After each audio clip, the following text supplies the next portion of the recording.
it can be maybe like 5, 10, 15% of the full picture. So other 85% for the whole plan are basically missing. They're basically doing the exact same thing like a few years ago, but now they're calling it the semantic SEO. The reality of it goes way, way, way deeper than that. Just sticking to keyword research is very, very limiting. What are the fundamental misunderstandings they have about how LLM produces text? With humans, it's all over the place. With LLM, it's very, very, very narrow. It's just limited within its own bubble or within its own reality. The LLMs are not really designed to make a decision. They are designed to continue the sequence of generation. They just complete where things start. They managed to reduce the cost almost by like 1x or something like that, which is insane. Like that level of innovation, humanity has just unlocked something that is completely insane that we didn't know that was possible.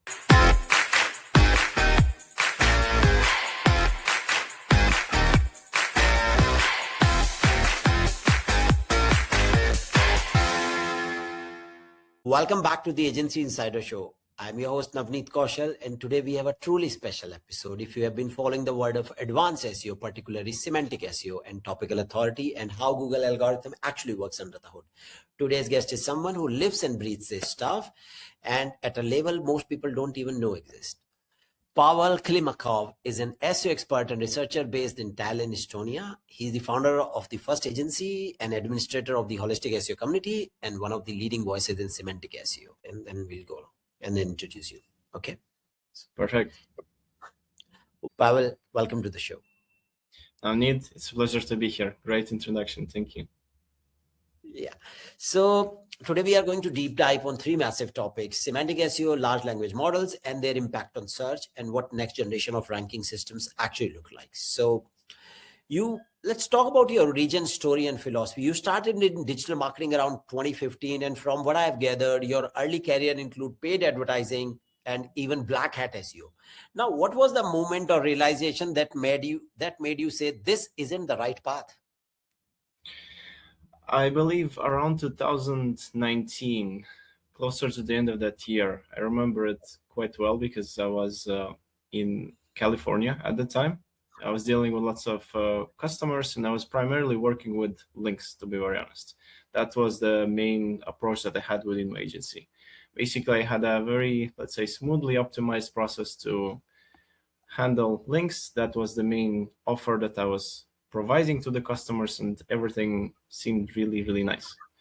Sort of a smooth, easy process. Lots of PBNs were involved in that thing as well. And then around that time, I started to notice a little bit, let's say, inconsistency or clear change in terms of response of Google towards the actions that we take. And I couldn't precisely pinpoint if there's what's the actual issue. If it's, some people would say it's random, there's some reconfiguration, something else, like it's not a big deal, we shouldn't worry about it. But for me, it was quite clear that there's something that I am missing. And it raised a lot of, let's say, alarms in terms of trying to understand what's actually happening, why it is happening. And that's when I really started to try to go deeper into lots of different angles, perspectives. Due to ability to speak different languages, I would follow SEOs from all over the planet, from different cultures, and try to spot different, I guess, patterns or trends that people were discussing or covering. And probably took around half a year or a year. Yeah, I think something like a year. And then I stumbled into Koray's stuff. Yeah. I found and yeah, it was an interview with him, and it was just discussing semantic SEO, and I just heard things that I've never heard before. I was very skeptical in the beginning because he's saying certain things and I'm not even sure what they mean. But it seems to me that there is some more depth to the things that he is discussing. And I was just very, very curious in understanding the overall search engines, their structure, and different ways to perform the acts of optimization. So that was the starting point. Okay, now, so you have spoken publicly about how Koray work fundamentally changed how you think about SEO. And Koray has said you reminded him of his younger self. Now, what was it about his framework that clicked for you when so much else in the industry didn't? I think just the fact that we can actually look at Google's engineers and how they think, what they discuss within each other, what are the challenges that they see on the web, even how they perceive the web, like what are the current trends, what are surprises. It shapes a much more precise picture in terms of what we can expect or what can be happening, even without going into any technical details or some kind of, let's say embeddings or different types of algorithms that can exist, or things like that. It's just that a matter that I believe somewhere around 2021, 22, I don't remember the moment when the ChatGPT was released, but around that time frame, there is a research paper that was published by Googlers, and they're giving a kind of phrase there that we see a clear trend in the amount of newly published documents across the entire web. And they state that the rate of publication went up by something like 3 or 4 times. So for me, I think that they must have insane dashboards that just show you the whole globe. And over there, they're seeing that, the average amount of, let's say, published articles or new documents that they're exploring is, let's say, like 3 million per month. And all of a sudden, it jumps to like 12 million. So there's spotting these kind of trends. And that was a kind of initial discussion on their end that we need to understand. They made a connection that, of course, it comes from AI, but then there were discussions, what should we do about it? Should we detect that? If yes, then how? And all of these other things. So that's happened basically, like after 3 or 4 months after the ChatGPT came out. And then, of course, you can imagine what happened after that. So my point is, when it comes to Koray's work, is that we can really see behind the scenes, behind the stage, behind the curtain, or we can at least get much closer towards these things. And that seems like the smartest thing to do, to be very honest, especially in our industry, when I believe the information and like precision and quality of the information is the most valuable asset. Okay. Now, so Estonia is not exactly the first country people thinks about when they think of SEO, thought leadership, and semantic SEO. Now, has being based in talent somewhat outside the typical SEO hub actually been an advantage for how you think about search? Great idea. Great question. I'm, to be very honest, not sure. I must also mention that I move around quite a lot. Like, for example, at the moment, I am in Budapest in Hungary, and I'll be here for quite some time. But I want to say that something I can say about the Estonian culture is that it's very, very entrepreneurial. Yes. And even though it's very small, it's very competitive, and there's a lot of maybe innovative or very, let's say, these strong ideas that try to push for the next level. Right. So trying to perform, let's say, SEO or be the SEO on the local level, that doesn't really make much sense. But trying to use that culture to go globally or compete internationally, I think that's a good combination, or it's maybe like a good environment to do something like that. Okay. Now, you run an agency and also admin a massive community of technical SEOs. How do you balance being a practitioner who is in trenches ranking sites with being a researcher who is reading Google patents? Are those two identities ever in tension? To be very honest with you, I really struggle to try to balance these things. I can admit that I had the struggle throughout my entire career, going back to the link building days. If I am focusing on sales and I do it for long enough time, it becomes much more easy. I can do it really well. But when it comes time to switch things towards something technical or having to manage some other things, it's almost like an internal conflict, because I have built a habit to be more, I guess, loud or outgoing. Okay. And now all of a sudden I have to be this silent introvert sitting in front of the screen. So the same thing really happens now. Maybe it became a little bit better, but I try to do it that all of the necessary things, they're done as the first thing in the morning. Doesn't matter what it is, if it's managing a team or going through some necessary, let's say, research. About a year ago, for the SEO Mastery Summit in Saigon, I had to really go very in depth with one of the key research works that I've done. And it took me 2 months of early morning until late night of studying through everything and trying to put all the pieces of a puzzle together. So in a way, it was like the hardest time ever, because a lot of things were kind of held on pause, or I had to manage my team in like a during lunchtime to review their work and move things forward. And everything else has to be dedicated purely to trying to understand the principles, read the mind of these engineers through the reports that they publish, and sort of try to connect the dots that way. So I think of it more like, what's the necessity? What's the most important thing that has to be done? And then I'll just try to do that. The thing is, sometimes I have to get on a call and discuss certain things with someone, or I have to go and read the paper. So it's a hard balance. In when it's more of a peaceful time, let's say things are aligned, the team is trained, there's no fires to put out, then I do, let's say, the usual routines.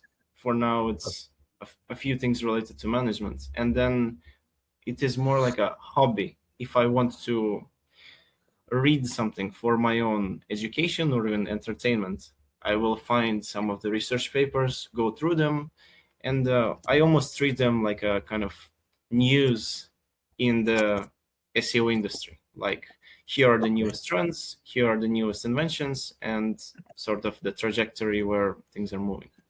So in a peaceful times, everything works out really well, but that peaceful time is quite rare. Yeah, in fact, I'm speaking Saigon next month as well, so I understand the presentation and everything. Right now, let's move to our topic, which is semantic SEO. Let's do a deep dive into it, and let me start with something provocative. You have said that most SEO who think they are doing semantic SEO are actually just doing keyword clustering with better labels. Now, what is the actual difference between real semantic optimization and what most agencies are selling? I haven't bought the services of most agencies, but from the things that I'm seeing is that it's, let's say, a few years ago, before Koray like popularized the term semantic SEO, what most agencies were doing, they would just go to some kind of tool, get a ton of, let's say, they'll throw in the main query that they're trying to rank for, they'll get a full export of keywords, then they'll run them through some kind of keyword clustering tools, or they'll try to cluster them through certain means. And for that, they start to create a kind of a content plan or a content campaign for, let's say, their customer. From what I see, they're basically doing the exact same thing, like a few years ago, like now. But now they're calling it like, this is the semantic SEO, and this is sort of how these things should work. Reality of it, I think, goes way, way, way deeper than that. And let's just say, on a simple level, just sticking to keyword research is very, very limiting. In some cases, this depends on the service and the specifics of the client, but it can be maybe like 5, 10, 15% of the full picture. So the other 85% for the whole plan are basically missing. So it's not very, let's say, competitive if we're going to talk about the quality, or let's say these quality thresholds. Okay, now, so you study Google patent extensively. Now, without getting too academics, can you walk our audience through one specific patent or concept that completely changed how you approach a client's website? Something that made you go, oh, this is how it actually works. I believe the patent is called something like database annotation framework or something Okay. along those lines. I'm not very good with memorizing the names of patents, but it discusses the fundamental database structure of what Google will store within their database after, let's say, extracting key facts from the documents. So Okay. just the principle itself shows that if they're looking at the content, they're precisely targeting certain things that they want to extract. If they're extracting them, that means they're storing them. Storage always means costs because they have to retain them within the database. If there's a database that is maintained, that means it will be outdated, so it has to have maintenance, a kind of a cleanup and other procedures. So it's a very costly setup already. Like just by like a few initial indicators, it seems very meaningful. And so the reality is that if we, let's say, add a few additional things that I learned based on Koray's work, this becomes a kind of like a heart of the search engine, or the central part. Because if we're talking about the semantic SEO, or let's say entity-oriented search, Right. it starts to focus on the objects, abstract, in an abstract way. Just, they're called entities, but we can just say it's a thing or an object. So we can see through that pattern that they would analyze the document, extract the entities, and then for each entity, they would look for different attributes that define, describe, or explain it in more in depth. And then for the attribute, there's a kind of value, which is the information itself. So this becomes a fact extraction mechanism that then stores everything within Google's brain, or let's say within its central part. This is what allows them to reduce the costs immensely in terms of processing queries, giving you results quicker, comparing results one to another. This is also what allows them to build a lot of different serve features, like if you're looking for stocks, or let's say even certain let's say listicles for things like movies or countries or etc. All of these are entities or objects which are then extracted, refined, cross-referenced across reputable sources, and that's how Google can be, let's say, certain or confident if something is right or wrong.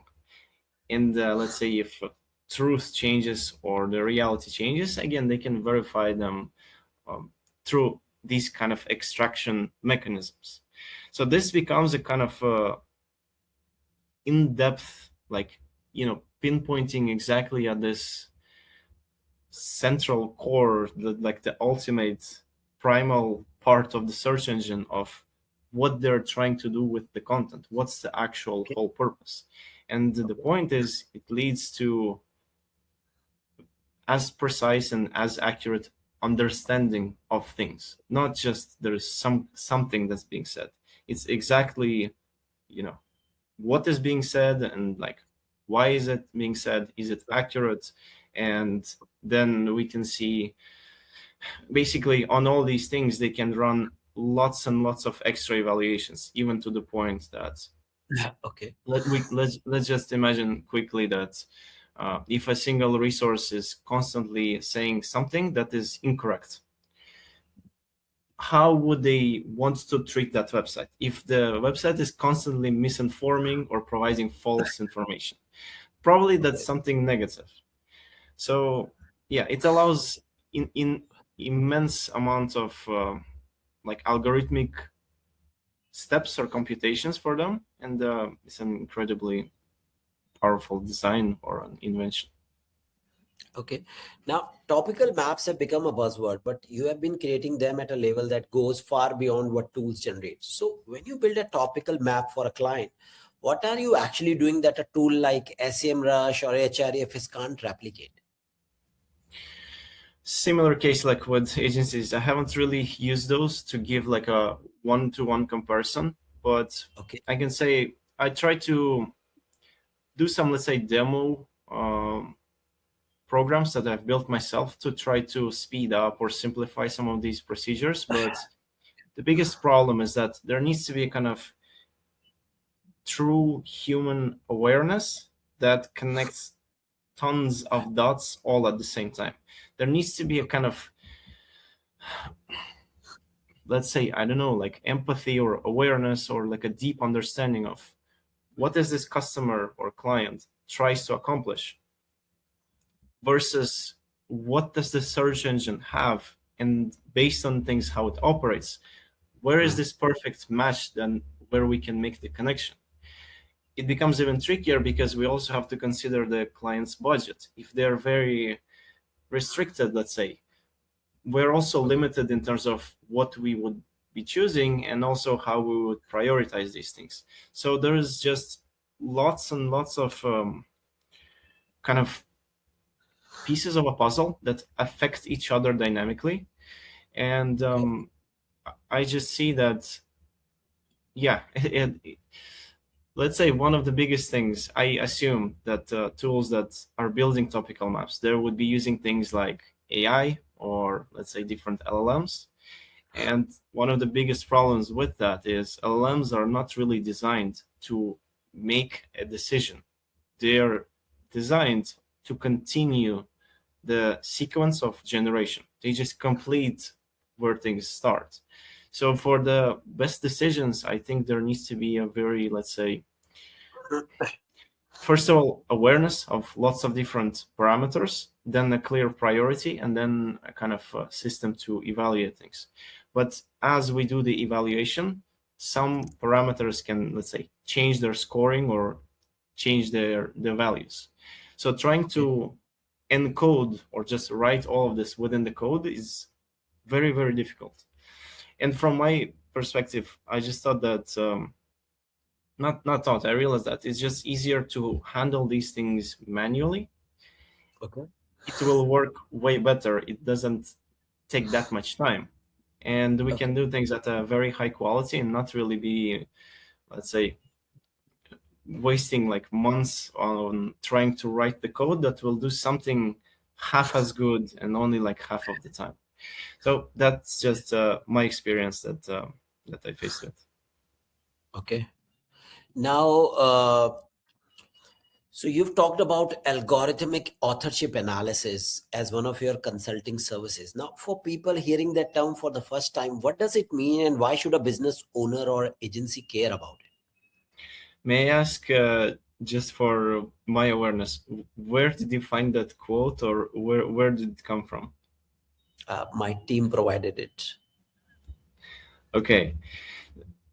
To be honest, that's maybe a little bit like an more like Koray's thing, because Okay. algorithmic authorship rules, that's Okay. something that he invented, or more Right. like, let's say, designed based on the patents. And that what this is more of a like the perfect and the proper way to structure the content to make it cheap, easy, and simple for the Google to understand and process that.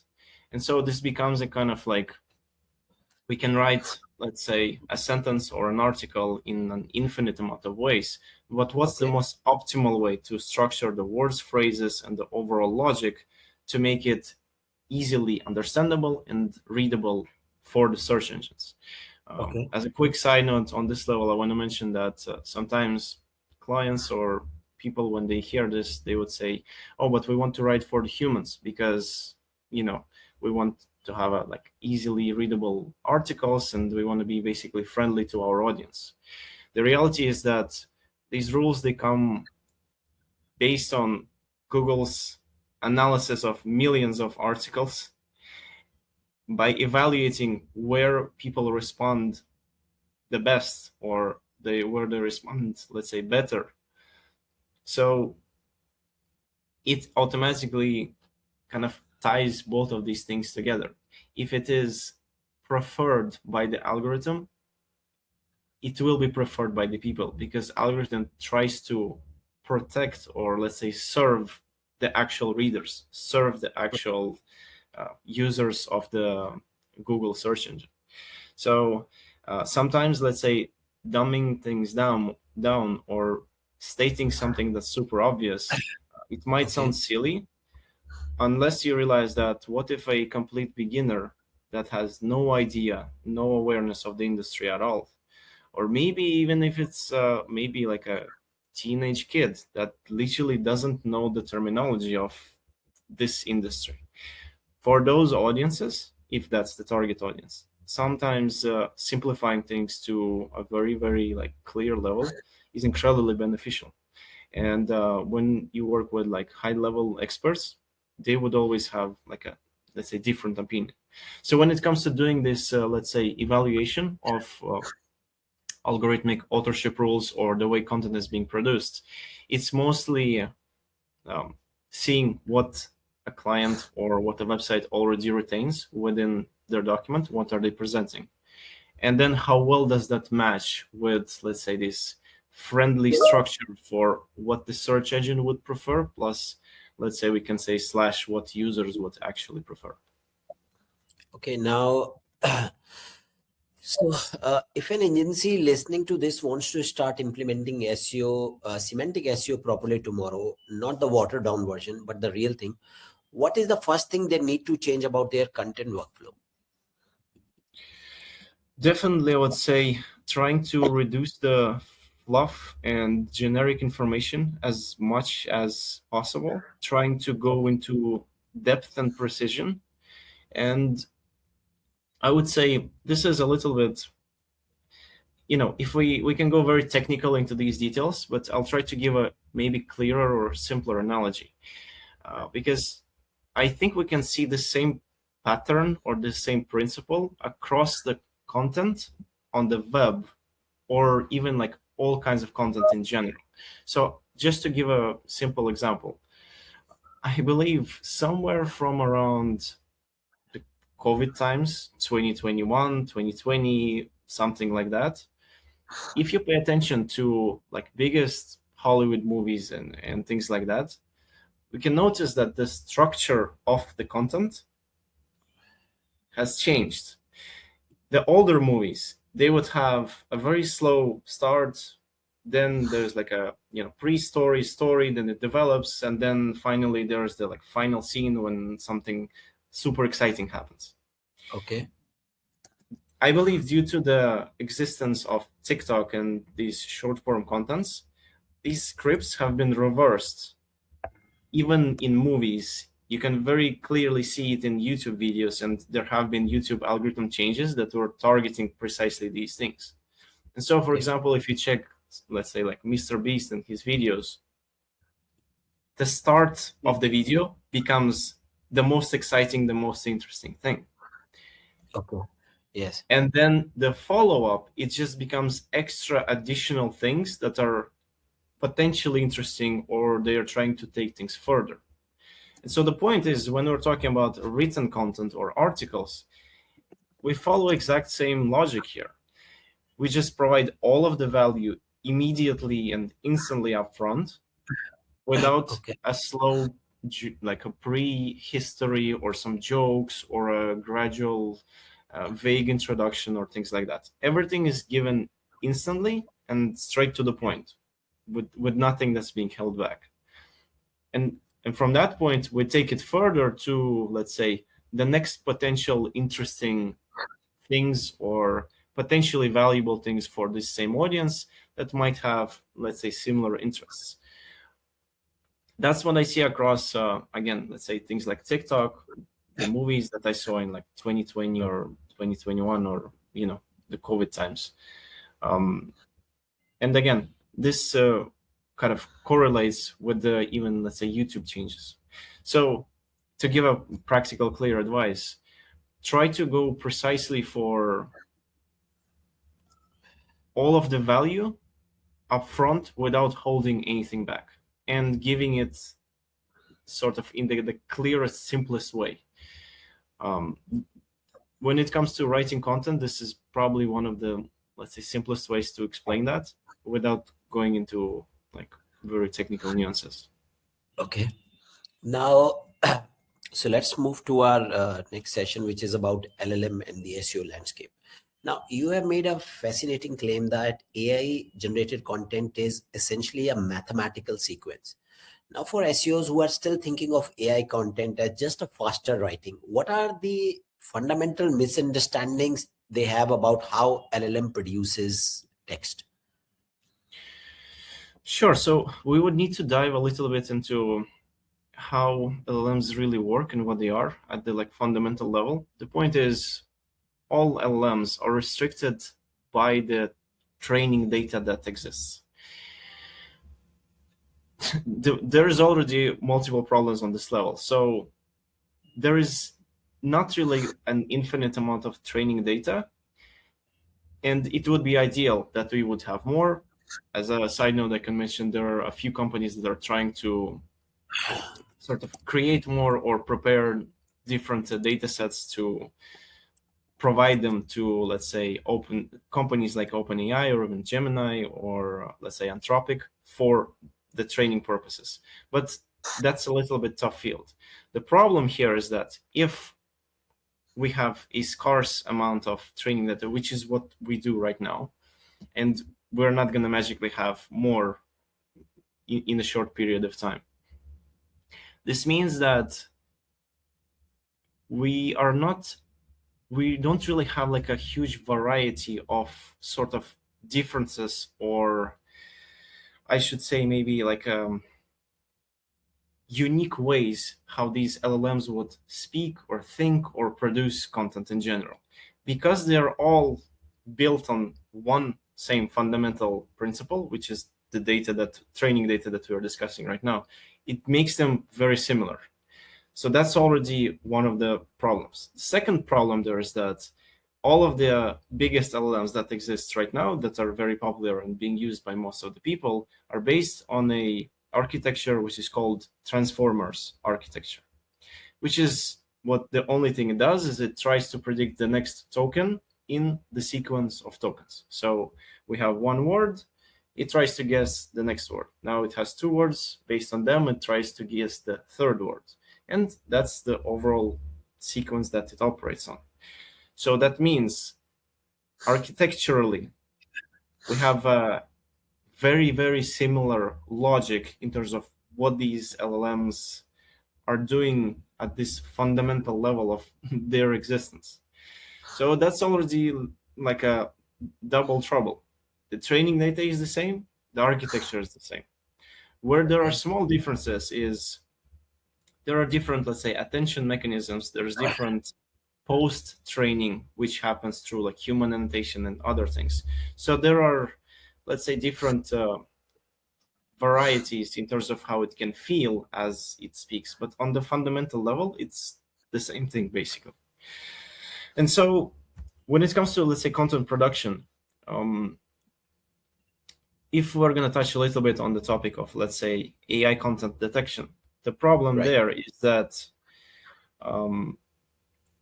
statistically, through lots of different researches, we can see it from probably tens of thousands of different researchers from different universities across the world.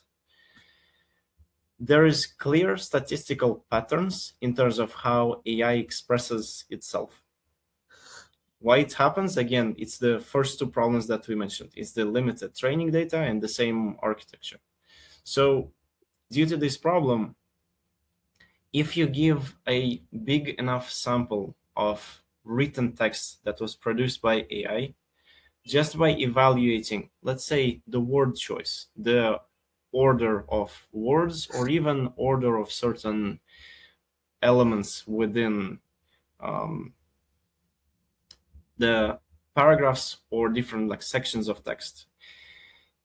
Just roughly looking at this principle, statistically, it becomes much more clear if something like that was created by AI or with AI's help, or whether it has been produced by a human.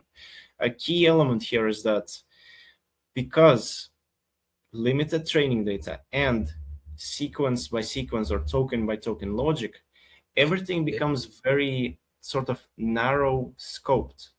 It's almost like if we have one starting point, like a first starting word or starting token that LLM has to produce, the next word becomes limited by the first word. The third word becomes limited by the first two. I'm oversimplifying now. There's actual attention mechanisms. Certain words can be skipped. There could be certain like post corrections, things like that. The point is, it would look something like this. It's this like V-shaped thing. Starting point is essentially your prompt, and then there is these chances for what LLM can produce. And this is very narrow due to, let's say, again, training data and the way they work. If we're going to compare this to humans, this scope or this, this V-shaped thing, it becomes very broad because humans go all over the place.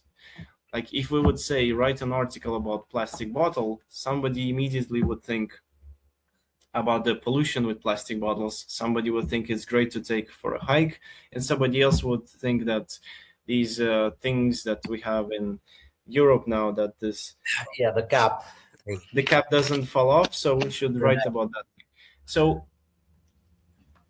with humans, it's all over the place. With LLM, it's very, very, very narrow. And trying to, let's say, battle that or fix that is quite a tough challenge, again, because it's just limited within its own bubble or within its own reality. Okay. Now, from a search engine perspective, is Google ability to detect AI generated content improving faster than LLM's ability to evade detection? And where is this arms race heading? That's a really fascinating thing, I must say. The way, like, in a lot of research papers from even engineers from OpenAI, I remember the ones that were working on these AI detections, they were mentioning in one of their conclusions that we don't know who will win this race, but it's very interesting what will happen because it's like an existential question for humanity, because whichever side wins, we are stuck with that.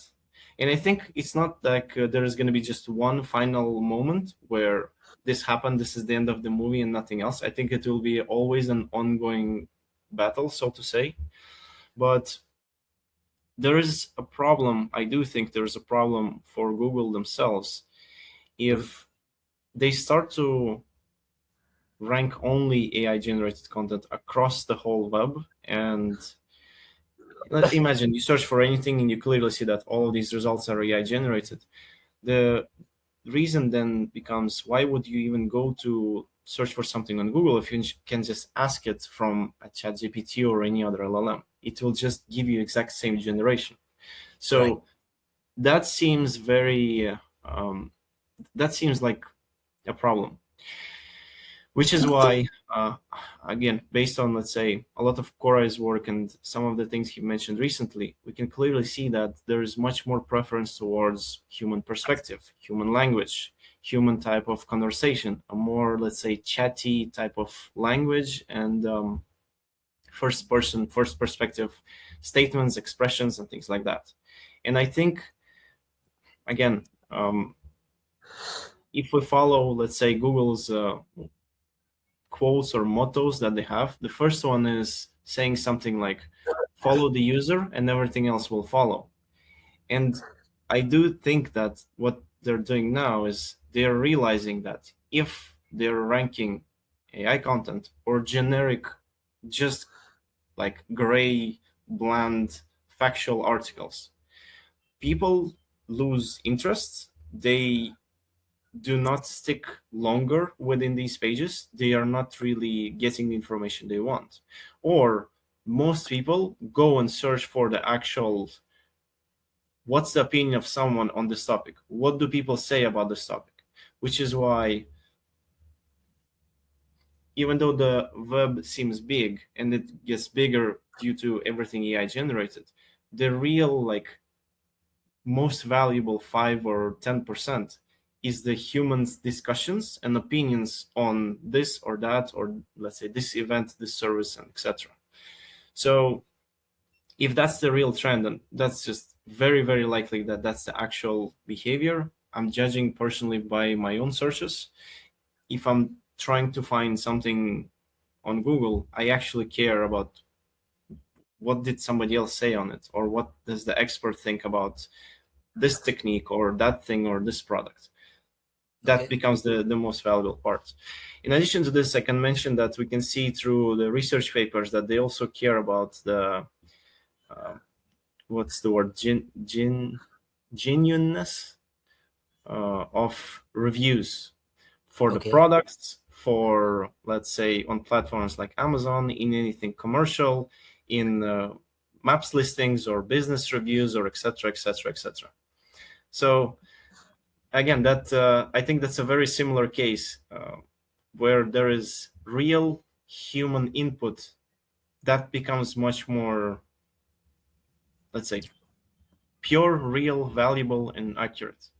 The only thing is that, like I mentioned a few minutes before, I think this will be an ongoing sort of battle, or two forces trying to compete with each other. And the thing is that at this specific moment, Google has these precise and clear ideas how to differentiate one against the other. But if, let's say, different companies start to create LLMs that are actually capable of fully and perfectly imitating these kinds of conversations, reviews, and etc., etc., everything becomes blurred once again. So we don't know who is going to win, but it's clear that these things will sort of continue moving. Right. Now, you've been deep in the holistic SEO community where people studies NLP at a granular level.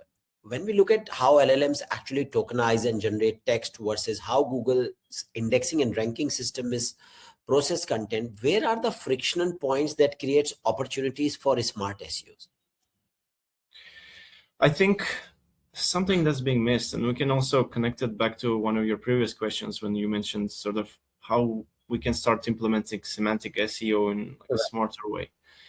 One of the best, and I think one of the most overlooked things, is to try to work with Google's indices or the index structure, instead of trying to push everything based on personal preferences or things like that. This is really an important part, because first of all, for Google, there are always costs involved in trying to scrape, process, organize, and store all of this data. If everything is extremely disorganized, it's just very costly for them to try to organize these things. So organization on the level of the website, or creating the documents, or structuring the content, that is a valuable thing that optimizes the website across the board. So what do we mean here is that instead of pushing lots of different topics into one, which is one of the problems with these massive keyword exports and then trying to cluster them, it's much better to try to follow, let's say, entity-oriented search. First of all, that helps you sort of spread or move things, or let's just say group or organize them somewhat more clearly. And that's like a step one, or like an initial phase. A second phase here is that we can also take these chunks that we have and then try to match them against the SERPs or the different indexes that we can see within the SERPs. That becomes a sort of secondary alignment, where you're actually taking the certain entities and their attributes, or let's say context around certain topics, and you're seeing that this is more prominent or much more important, and this actually deserves its own page. While these three topics, they're all, let's say, very supplementary, so they can be all stored within one page. And this way, you're becoming, let's say, like extremely search engine friendly in terms of them saving costs on trying to process and retain and hold all of these contents within their systems. So that's something that will always exist. Another tricky part is that Google's perception towards things can shift and change. It's never fixated, it's always dynamic. And why does this happen? It happens because users' behavior can shift and change over time as well. This is a very important part, because you can imagine that if an audience, let's say something new appears in the world, there will be lots of queries for something like, what is that thing? People just want to understand what is it, sort of the history of it, like why did it appear, how did it appear, etc. But then there was, once people have learned what this is, there will be a follow-up. So like, how do I do it? Or what's the point of it? Or etc., etc., etc. And you can see that if people learn more, they might have the next set of questions. And then after that, the next set of questions. And that's sort of this natural progression that usually happens with people.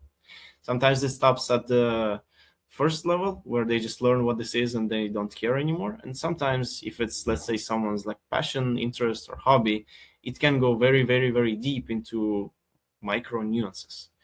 So understanding these user, let's say, flows, and then Google's attempt to try to catch all of that and create a clear set of results for that specific behavior or that interest, that is one of the keys to try to align all of these contents and serve them in the best way possible.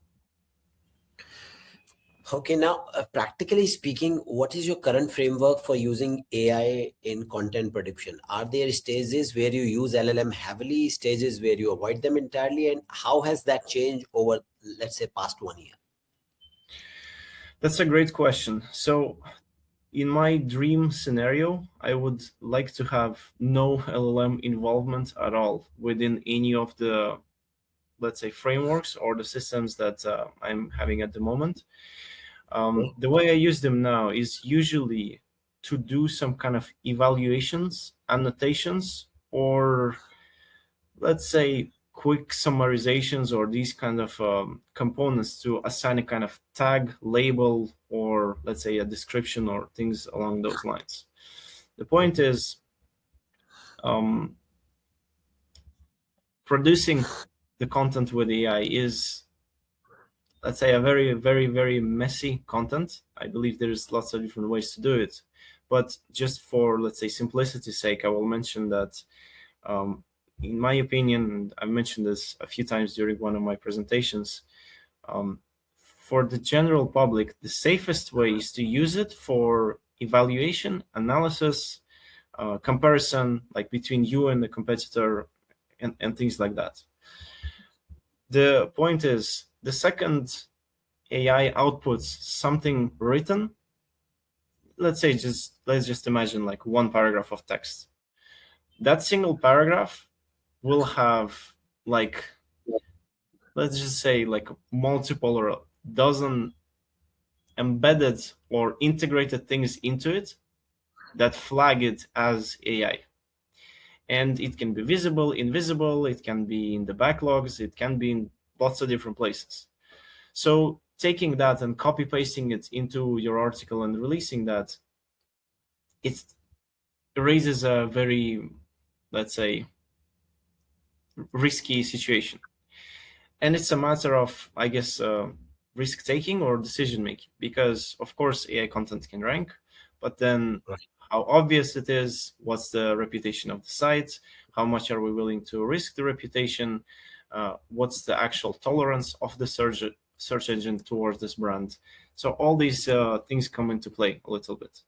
But yeah, in general, if we're dealing with a brand new launch, there's no branding, there's nothing that exists.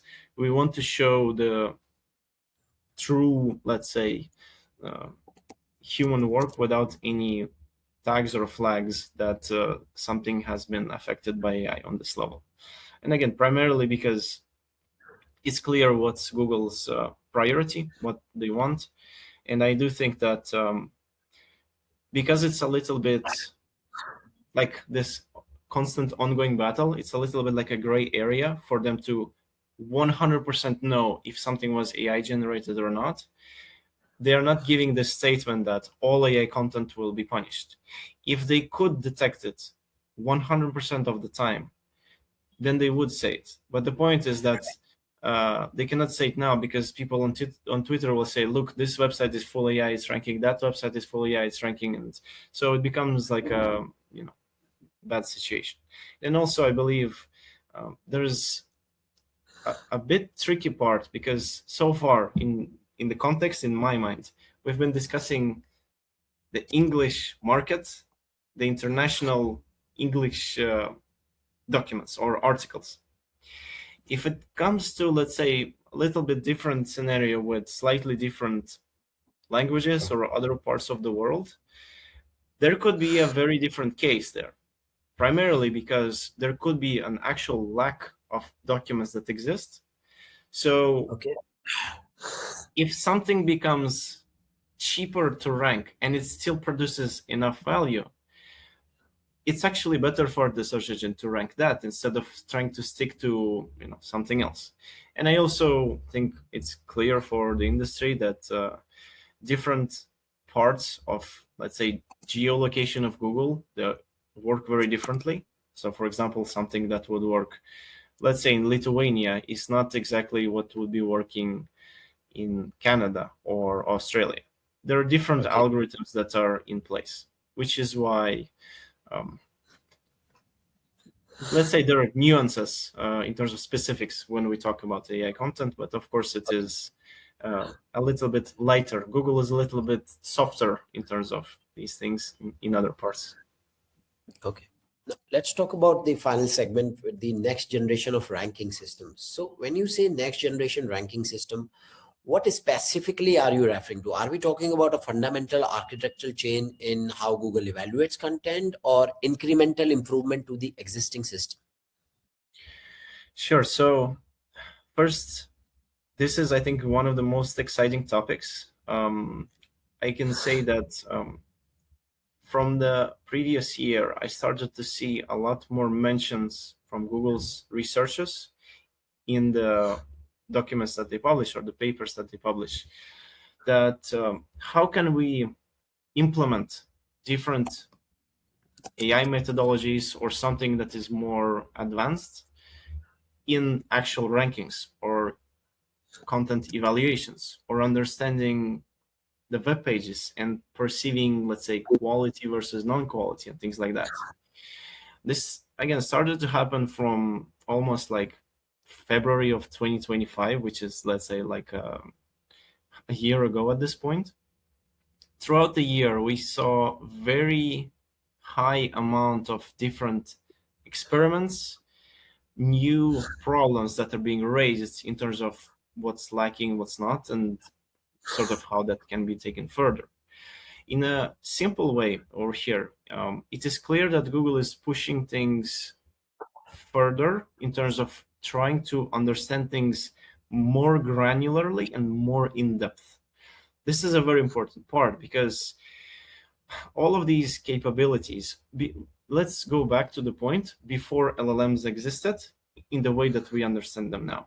Before that point, Google doesn't really have some kind of magical technical thing that can just understand the contents so well or understand, let's say, images so well to some extent with some limitations. What that means is they're stuck with basically the same technical decisions that everybody else is, which are, let's say, a knowledge base that is oriented at entities, and then you do these kind of entity extractions to do further analysis. They're stuck with embeddings, which can be, of course, of different type with different quality by different human annotators, which Google might have their own, the best, the biggest, which we might never see the access and the accuracy of those things, but that can exist. And then there would be these sort of pre-LLM trained models, things like BERT, MOM, and don't remember what else they had there. And so all of these, they are not really that amazing if you compare this to any simple, even primitive LLM that exists right now. So there is already a massive upgrade technologically from understanding the things. The point is, these LLMs are expensive to run, and sometimes they are chaotic. They can, misbehave. They can produce mistakes. They can get tricked by certain pieces of information and things like that. And so there are risks and problems involved, but the accuracy is just incredible. We can see this again throughout all the research papers, and I think it's just obvious for everyone else. So the more, let's say, precise thing that has happened, there has been multiple clear breakthroughs in terms of reducing the costs. Straight to the point where they'll just give you a set of documents and say, give me the best one, which is literally a ranking system. And it will work really well, but it was very expensive. There's a very big pain point there and a very high motivation. And they managed to reduce the costs, I believe, almost by like 100x or something like that, which is insane. Like that level of innovation, I always admire, and that's really the reason why I want to read these research papers, because like humanity has just unlocked something that is completely insane that we didn't know that was possible. And so then we gradually can start to see, I will mention one person, Luis Salazar Jurado. He has sent me one of the research papers where we also see a very similar principles over there. They're using LLM to try to interpret or understand the possible actions or intentions of a human on a given type of document layout. Very fascinating thing. I will try to make a video together with Luis specifically on this topic. I had Luis on my podcast just last week itself. Awesome. Yeah. And the great thing there is that we can start to create certain kind of mirroring functionalities or effects, because we can bring ourselves closer towards the way Google will perceive things. We're not going to have the exact same models that they are using, but we can just get closer. And that's already a massive step, because let's say trying to judge or evaluate things based on this like opinionated like approaches, it's not really a great solution. In comparison, where we can try to sort of reference them or try to have a much more like clearer perception in terms of how the code will actually see the things. So with this said, one additional point is Google is not moving away from embeddings, but they have stated multiple times that they see very annoying issues with embeddings that they're actively trying to resolve. They have released new embeddings that I believe were called like Movera or something like that the previous year. Seemed like something exciting, but not really the case. And I believe something like a month after that release, they published a paper that was talking about one of the issues that they see with embeddings and where they would want to take them ideally. All of these things that we are discussing so far, it is very early in the like concept of like trying to research and understand things, and whether any of this will be like fully applicable within the actual algorithm that is serving all of these results in the SERPs. But there is clear desire, attempts, and there is financial incentive to improve things by a lot. So I do think that there will be lots of fascinating things to find within their, like, let's say, reports or these papers. Personally, I'm planning to go deeper through multiple of these papers. I have some of them saved. I didn't even read them yet, but they're just directly going for like ranking or retrieval and scoring or comparison and scoring and things like that. And it's all starting to focus on reducing the cost, increasing the quality, and doing these micro processing, which is exciting because in a way, this ranking algorithm becomes much more, how should we say it, transparent, much more clear, much more visible. It's almost like we can even get a touch of it. Of course, as I mentioned, we're not going to get access to the same models, but I believe it brings a lot of interesting concepts and ideas. So that's, I believe, something that we will see more of in the future. And the coolest part in all of this is, with these capabilities, they're going deeper into truly understanding down to like perfection on what's being said, why it's being said, what's being presented, what are the functionalities, what are the like values or value propositions that are being presented within this specific, let's say, website or things like that. And even I can mention one slightly additional detail here. Also from previous year, Google has a paper dedicated to reversing JavaScript obfuscation, I believe it was called. So deobfuscating JavaScript code, which means in the past, before that invention, there were lots of not really perfectly working mechanisms that if you, let's say, build a site, you have lots of JavaScript running there, and everything is obfuscated, which means it's not readable. It's not really clear what are the functions that exist over there or what affects what. And some websites do it to protect their own functionality if they sort of have to expose it. In other cases, it is used for certain black hat things to mess with the crawlers and, let's say, confuse directions of traffic towards different ways and things like that. So now Google has a much more precise, in-depth vision of these things, because they can take this blurry, confusing code that has lots of things integrated into it that makes no sense, it is not readable, and they can convert it back to the readable code and see the true intention, what the website operator is trying to do.